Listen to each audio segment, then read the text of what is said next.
Hello, it's Tings Davis, and this is Explore My England. We're back on the south coast of England again today at the little place called Keyhaven, and we're about to go out and explore Hurst Castle, which you can see just into the distance out on Hurst Castle Spit there. It's on the Solent. The best way to get there is by ferry, so let's go and have a look.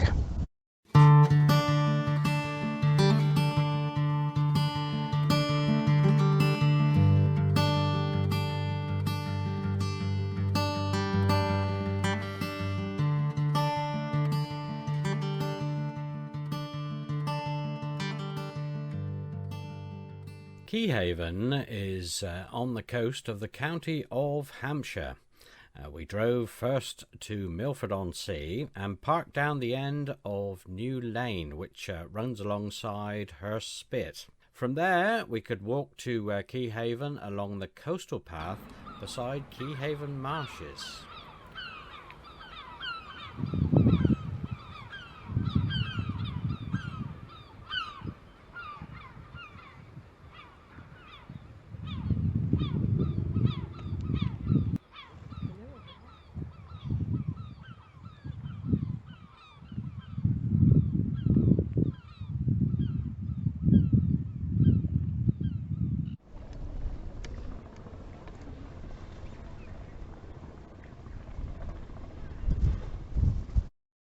There are some amazing views out towards the Solent and the Isle of Wight along this path, which eventually brings you to the very pretty Keyhaven harbour.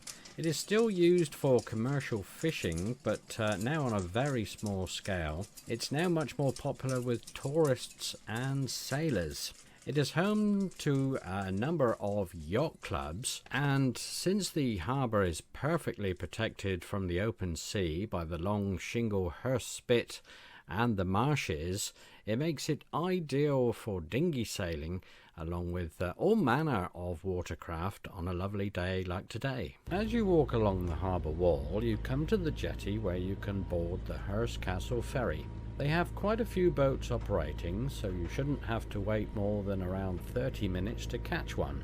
This particular vessel you see here is called the Solent Rose. The ferry runs from April through to the end of October, starting at around 10 in the morning, with the last ferry leaving the castle at 5:30 in the afternoon. You don't need to book tickets, just turn up to the jetty and pay on the day.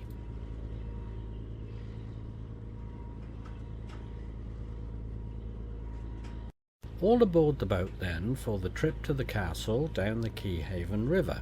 The river is tidal, reaching the sea near Hurst Point.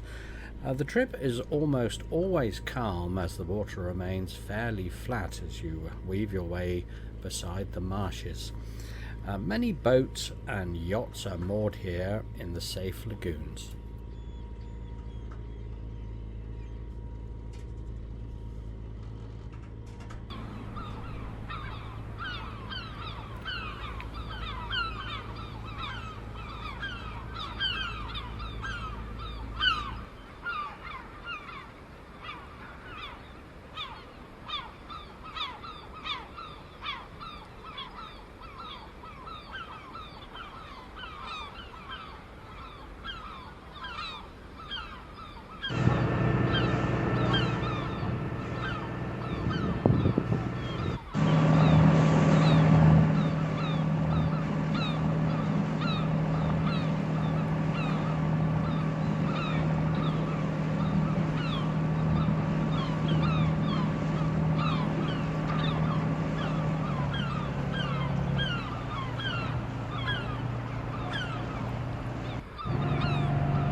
There is usually a huge waiting list to get a mooring space for your yacht or boat on the Keyhaven River, with only residents of the New Forest district of Hampshire able to apply. Coming into view on the left of the picture is the white painted Hurst Point Lighthouse, which was built by Trinity House in 1867.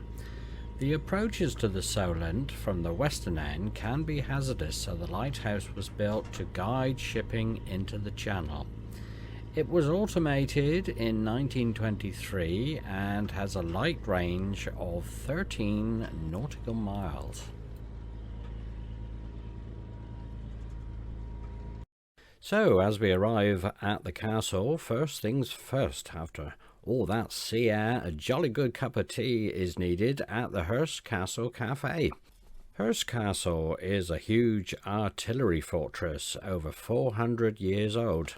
It is under the stewardship of English Heritage and is a peacetime historic attraction, which last saw action in World War II, when searchlights and Bofors guns were installed.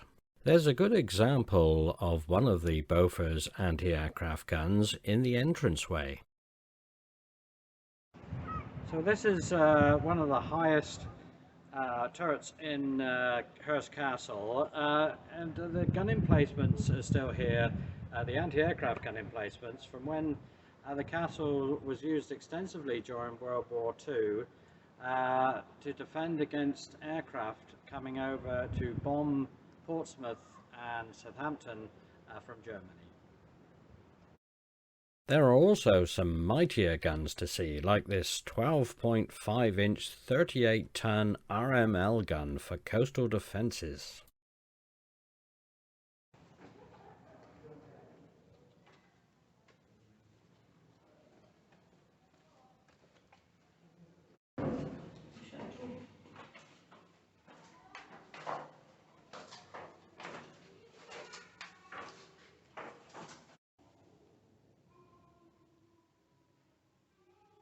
And it's exciting to take a closer look at some of the cannon in the bowels of the castle.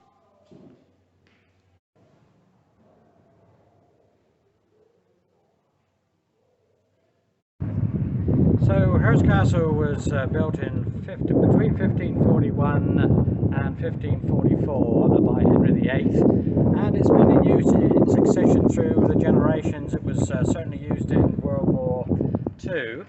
Now across the Solent here you can see Fort Victoria, the other side. That was built somewhere later in 1850, and this is the shortest stretch of the Solent from here to the Isle of Wight, which you can see in the distance there. Climbing up on top the castle, you can fill your lungs with some fresh sea air and find some of the many fabulous vantage points with some breathtaking views to take in. So here we are at the bottom of Hurst Spit, right next to Hurst Castle there, and looking out to sea. This is the western end rather, of the Solent, and that's the Needles out there just at the end of the Isle of Wight, and Allen Bay you can see across there as well, out to sea. In our opinion, Hurst Castle is definitely worth a visit. We've had a wonderful day here. You can get a cup of tea in the lovely cafe, and you can almost feel the history under your feet. So the other way, of course, of getting to Hurst Castle, apart from the ferry, is to walk down Hurst Spit. It's about 1.5 miles long from Milford on Sea, and we're going to have a walk of it now. Hurst Spit is made up of loose shingle and pebbles, which is fairly flat on top, making it quite easy to walk along. In winter especially, storms can shift the pebbles, but the bank is rarely ever breached. Occasionally it has to be topped up artificially by truckloads of gravel. It's home to many varieties of salt marsh plants like glasswort and golden samphire. The spit forms a barrier between the open ocean and the Keyhaven mudflats and marshes.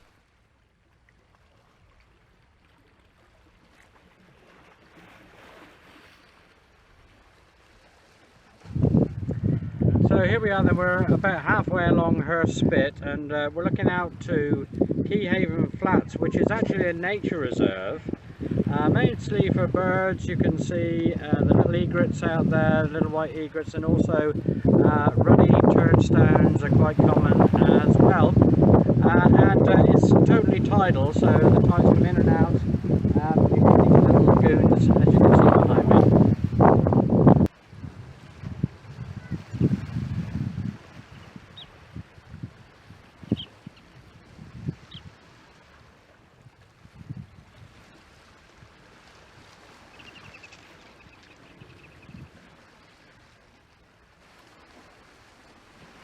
These sheltered lagoons behind the spit are popular with kite and windsurfers catching the breeze as it comes off the ocean. So as the evening drew in, fishermen were casting their lines out to sea. If you carry on walking along the spit, you'll eventually end up at Milford on Sea. But we're going to cross the little bridge popular with crabbers in the summertime back to where we started.